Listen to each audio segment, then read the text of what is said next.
ایک چھوٹے سے گاؤں میں آمنہ نامی ایک لڑکی رہتی تھی۔ آمنہ کا گھرانہ بہت غریب تھا، لیکن اس کی تربیت میں خودداری اور ایمان کی دولت کوٹ کوٹ کر بھری ہوئی تھی۔ آمنہ کا گزر بسر سلائی کڑھائی کے کام پر تھا۔ وہ دن بھر محنت سے لوگوں کے کپڑے سیتی اور جو تھوڑی بہت اجرت ملتی اس میں اللہ کا شکر ادا کر کے اپنا پیٹ پالتی۔ گاؤں بھر میں اس کی نفاست اور ایمانداری کے چرچے تھے، مگر غربت نے اسے ہمیشہ آزمائش میں ڈالے رکھا۔ ایک سرد شام جب بادل گرج رہے تھے اور بارش کا امکان تھا، ایک اجنبی مسافر آمنہ کے دروازے پر آیا۔ اس نے اپنا چہرہ ڈھانپا ہوا تھا اور وہ کافی تھکا ہوا معلوم ہوتا تھا۔ اس نے آمنہ کو ایک پرانی اور قیمتی واسکٹ تھمائی اور کہا، بیٹی، میں ایک لمبی مسافت پر جا رہا ہوں، میری یہ واسکٹ پھٹ گئی ہے، کیا تم اسے صبح تک سی سکتی ہو؟ میں تمہیں اس کی منہ مانگی اجرت دوں گا۔ آمنہ نے شرافت سے سر جھکایا اور کام کرنے کی حامی بھر لی۔ مسافر وہاں سے چلا گیا۔ جب رات کے اندھیرے میں آمنہ نے واسکٹ کی مرمت شروع کی تو اسے واسکٹ کے استر کے اندر ایک خفیہ جیب محسوس ہوئی۔ تجسس میں جب اس نے ہاتھ ڈالا تو اس کی آنکھیں کھلی کی کھلی رہ گئی۔ اس میں سونے کے قیمتی سکوں سے بھری ایک تھیلی چھپی ہوئی تھی۔ آمنہ کے ذہن میں ایک خیال آیا کہ ان سکوں سے اس کی ساری زندگی کی غربت ختم ہو سکتی ہے۔ وہ اپنی ماں کا علاج کروا سکتی ہے اور ایک آرام دہ گھر بنا سکتی ہے۔ لیکن اگلے ہی لمحے اس کے ضمیر نے جھنجھوڑا۔ اس نے سوچا، یہ دولت میری محنت کی نہیں ہے اور خیانت کرنا میرے اصولوں کے خلاف ہے۔ اس نے بڑی احتیاط سے وہ تھیلی واپس اسی جگہ رکھ دی اور واسکٹ کو اسی مہارت سے سیا کہ باہر سے کسی کو شک بھی نہ ہو کہ اندر کیا چھپا ہے۔ وہ پوری رات جاگتی رہی تاکہ مسافر کی امانت وقت پر تیار ہو سکے۔ اگلی صبح منہ اندھیرے وہی مسافر واپس آیا۔ اس کا سانس پھولا ہوا تھا اور آنکھوں میں وحشت تھی۔ میری واسکٹ، کیا وہ تیار ہے؟ اس نے بے تابی سے پوچھا۔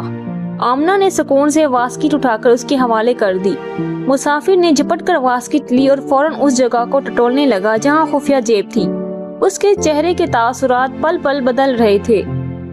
جیسے ہی اسے تھیلی محسوس ہوئی، اس نے گہرا سکھ کا سانس لیا، پھر اس نے چہرے سے نقاب ہٹا دیا۔ آمنہ حیران رہ گئی۔ وہ کوئی چور نہیں بلکہ بادشاہ کا وزیر خاص تھا۔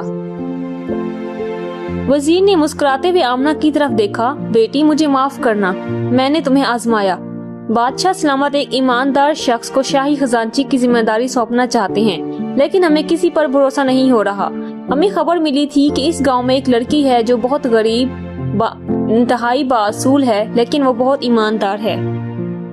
وزیر نے ایک بڑی اشرفیوں کی تھیلی آمنہ کو دی اور کہا، یہ تمہاری سلائی کی اجرت ہے اور وہ ہیرے شاہی خزانے کی امانت تھے۔ تم اس امتحان میں کامیاب ہوئی۔ تمہاری ایمانداری نے آج تمہیں غربت سے نکال کر شاہی محل کا دروازہ دکھایا ہے۔ آمنہ کی آنکھوں میں خوشی کے آنسو تھے۔ اس رات لالٹین کی روشنی اسے پہلے سے زیادہ روشن لگ رہی تھی۔ آمنہ کی ایمانداری نے اسے جھونپڑی سے اٹھا کر شاہی محل تک پہنچا دیا۔ بادشاہ نے اپنا وعدہ پورا کیا اور آمنہ کو سلطنت کا شاہی خزانچی مقرر کر دیا۔ آمنہ نے اپنی نئی ذمہ داری کو بھی اسی محنت اور دیانت داری سے سنبھالا جیسے وہ سلائی کا کام کرتی تھی۔ اس نے خزانے کا نظام درست کیا اور فضول خرچوں پر روک لگا دی۔ لیکن محل کی زندگی اتنی آسان نہیں تھی۔ ملکہ کو اپنا اختیار اور عیش و عشرت خطرے میں نظر آنے لگا۔ اس کے دل میں آمنہ کے خلاف حسد کی آگ بھڑک اٹھی اور اس نے آمنہ کو راستے سے ہٹانے کا فیصلہ کر لیا۔ ایک رات جب پورا محل سو رہا تھا، ملکہ نے اپنی ایک خاص خادمہ کی مدد سے شاہی تجوری سے ایک انتہائی قیمتی 9 لکھا ہار چوری کر لیا۔ ملکہ نے بڑی چالاکی سے وہ ہار آمنہ کے کمرے میں جا کر اس کے صندوق میں چھپا دیا۔ اگلی صبح محل میں شور مچ گیا کہ ملکہ کا پسندیدہ ہار غائب ہے۔ بادشاہ بہت پریشان ہوا۔ ملکہ نے مگرمچھ کے آنسو بہاتے ہوئے کہا، مجھے شک ہے کہ یہ کام کسی باہر والے کا نہیں بلکہ گھر کے بھیدی کا ہے۔ جب سے یہ نئی خزانچی آئی ہے مجھے اس کی نیت پر شک ہے۔ بادشاہ کو یقین نہیں آیا، لیکن ملکہ کے اصرار پر تلاشی کا حکم دیا گیا۔ جب سپاہیوں نے آمنہ کے کمرے کی تلاشی لی تو صندوق سے وہ قیمتی ہار برآمد ہوا۔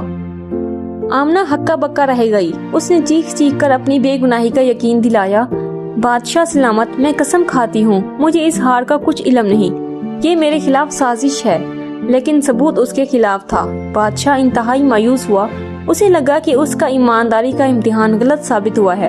ملکہ کے چہرے پر ایک شیطانی مسکراہٹ تھی۔ دربار میں موجود شہزادہ دانیال خاموشی سے یہ سب تماشا دیکھ رہا تھا۔ وہ شروع دن سے آمنہ کی سادگی اور ایمانداری سے متاثر تھا۔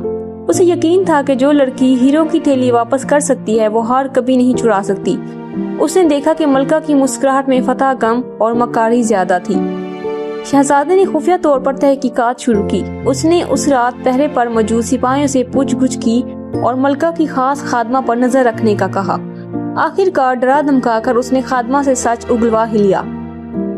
خادمہ نے اعتراف کر لیا کہ ملکہ نے ہی ہار چوری کر کے آمنہ کے کمرے میں رکھوایا تھا۔ اگلے دن جب دربار میں آمنہ کو سزا سنائی جانے والی تھی، شہزادہ دانیال ثبوتوں اور گواہ خادمہ کے ساتھ دربار میں داخل ہوا۔ اس نے بادشاہ کے سامنے پوری سازش بے نقاب کر دی۔ بادشاہ حقیقت جان کر غصے سے کانپ اٹھا۔ اسے اپنی ملکہ کی اس نیچ حرکت پر شدید ندامت ہوئی۔ بادشاہ نے گرجدار آواز میں کہا، لالچ نے تمہیں اندھا کر دیا ہے ملکہ۔ تم نے ایک معصوم اور ایماندار لڑکی پر اتنا بڑا بہتان لگایا۔ تمہاری سزا یہ ہے کہ تمہیں فوراً جلا وطن کیا جاتا ہے۔ آج کے بعد تم اسی سلطنت میں قدم نہیں رکھو گی۔ ملکہ کو ذلت کے ساتھ محل سے نکال دیا گیا۔ بادشاہ نے بڑی عدالت میں آمنہ سے معافی مانگی اور اس کا عہدہ بحال کیا۔ بادشاہ نے شہزادہ دانیال کی بصیرت اور انصاف پسندی کی بھی تعریف کی۔ اس کہانی سے ہمیں یہ نتیجہ حاصل ہوتا ہے، سچائی چھپ نہیں سکتی۔